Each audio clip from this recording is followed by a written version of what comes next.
السلام علیکم۔ جیسے کہ ہم نے پچھلے ویڈیو میں یہ بتائے تھے کہ رمضان کے 3 عشرے ہوتے ہیں۔ پہلے 10 دن جو ہوتے ہیں وہ رحمت کا عشرہ ہوتا ہے، دوسرے 10 دن یعنی 11ویں روزے سے 20ویں روزے کا جو عشرہ ہوتا ہے وہ مغفرت کا عشرہ ہوتا ہے، اور تیسرے 10 دن یعنی 21ویں روزے سے 30ویں روزے کا جو عشرہ ہوتا ہے وہ جہنم سے آزادی کا عشرہ ہوتا ہے۔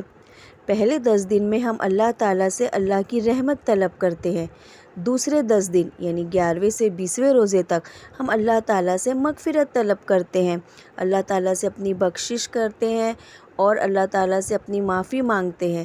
تو اس کی ایک خاص دعا ہے، تو دوسرے عشرے کی دعا استغفر اللہ ربی من کل ذنب واتوب الیہ، استغفر اللہ ربی من کل ذنب واتوب الیہ۔ اس کا ترجمہ بھی بہت پیارا ہے، تو جب بھی یہ دعا پڑھے ترجمے کے ساتھ پڑھے۔